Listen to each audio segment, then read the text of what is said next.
प्यारे विद्यार्थियों, आज हम करप्शन पर बात करेंगे। अर्थात भ्रष्टाचार क्या है, भ्रष्टाचार के पनपने के क्या कारण हैं और इसे रोकने के क्या उपाय हो सकते हैं।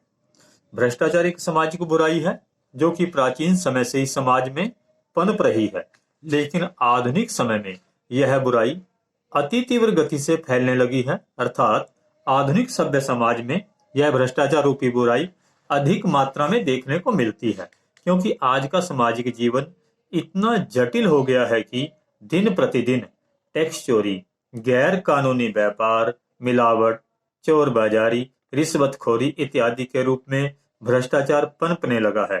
भारत में यह बुराई अति तीव्र गति से बढ़ रही है।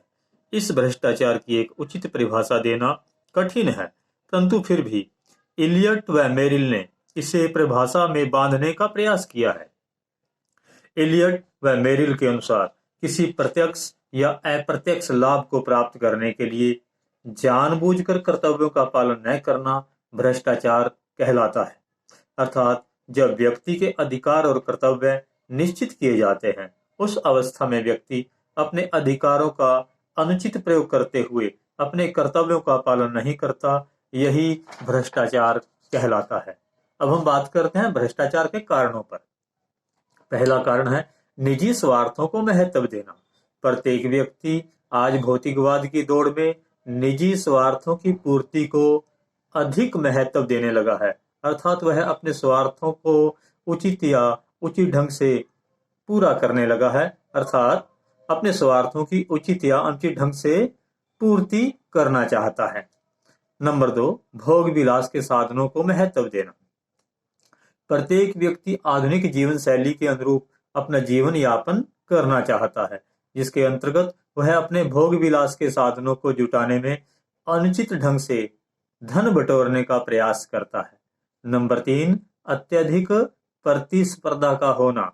आज के भौतिकवादी युग में प्रतिस्पर्धा को अधिक महत्व दिया जाता है, लेकिन इस प्रतिस्पर्धा में आज का मानव नियम या कानून के अनुरूप सफलता प्राप्त नहीं करना चाहता, बल्कि अनुचित मार्ग के द्वारा भी प्रतिस्पर्धा को पार करने का प्रयास करता है। यह प्रतिस्पर्धा को पार करने के लिए अनुचित मार्ग भ्रष्टाचार का ही एक रूप है। नंबर 4, उचित दंड का अभाव। उचित दंड का अभाव जिस देश का या जिस समाज में उचित या कड़ी दंड की व्यवस्था नहीं है, वहां पर भ्रष्टाचार अधिक तीव्र गति से फैलता है, क्योंकि कड़े दंड प्रावधान न होने के कारण लोगों में बुराई को बढ़ावा देने की आदत बढ़ जाती है। अर्थात वह अनुचित मार्ग का प्रयोग करने लगते हैं। नंबर 5, कानून की अज्ञानता। कानून की अज्ञानता भी भ्रष्टाचार को बढ़ावा देती है, क्योंकि जब तक साधारण जनता को अपने अधिकारों एवं कर्तव्यों के रूप में कानून की जानकारी नहीं होगी, तब तक भ्रष्टाचार बढ़ता रहेगा। नंबर 6, न्यायालयों या अदालतों द्वारा निर्णयों में देरी। अदालत या न्यायालयों में किसी भी अपराध से संबंधित निर्णयों में अधिक देरी अर्थात समय पर निर्णय न होने के कारण आम आदमी अदालतों के झंझट से दूर रहना चाहता है, जिसके कारण भ्रष्टाचार बढ़ता है। नंबर 7, अधिकारियों और राजनेताओं में समझौता। आज वर्तमान युग में अधिकारी और राजनेता दोनों मिलकर भ्रष्टाचार को बढ़ावा देते हैं, क्योंकि अधिकारी अनुचित ढंग से पदोन्नति प्राप्त करना चाहता है, जबकि राजनेता अनुचित ढंग से अधिक धन बटोरना चाहता है। ऐसे में ये दोनों मिलकर एक दूसरे का सहयोग करते हैं। तो इस प्रकार कहा जा सकता है कि यह भ्रष्टाचार सिर्फ प्रशासनिक व्यवस्था का ही हिस्सा नहीं, बल्कि पूरे समाज की रगों में बहता हुआ एक जहर है। इसे दूर करने के लिए पूरे समाज को जागने की आवश्यकता है। अब भ्रष्टाचार को दूर करने के उपाय, इसके निराकरण के बारे में बात करेंगे। भ्रष्टाचार के इसे कैसे दूर किया जा सकता है। पहला उपाय, नंबर 1, नैतिक शिक्षा का उचित प्रबंध। आज की वर्तमान भौतिकवादी दौड़ में मानव ने धन को ही जीवन का मूल आधार मान लिया है, जिसके कारण मानव का नैतिक स्तर गिरने लगा है। यहाँ पर नैतिक शिक्षा ही मानव के गिरते हुए नैतिक स्तर को ऊंचा उठाने में अपनी भूमिका निभा सकती है, जिसके अनुसार जीवन का मूल लक्ष्य धन बटोरना नहीं बल्कि मोक्ष को प्राप्त करना होना चाहिए। नंबर 2, कानून का सरलीकरण। दूसरा उपाय है ये। कानून की जटिलता के कारण आम लोगों के द्वारा इसे समझ पाना आसान नहीं होता, जिसके कारण वे सरकारी कर्मचारियों को रिश्वत देकर अपना काम करवाते हैं। अतः कानून का सरलीकरण भ्रष्टाचार को दूर करने में अधिक आवश्यक है।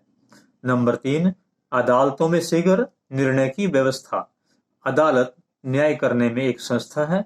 यदि लोगों को यहाँ से समय पर न्याय मिलने लगेगा तो वे भ्रष्ट व्यक्ति को न्यायालय तक पहुंचाने में प्रशासन का सहयोग करेंगे और उसे दंडित करवाएंगे।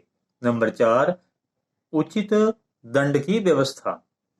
भ्रष्टाचार के विरुद्ध कठोर दंड व्यवस्था भ्रष्टाचार को कम करने में सहायक होगी।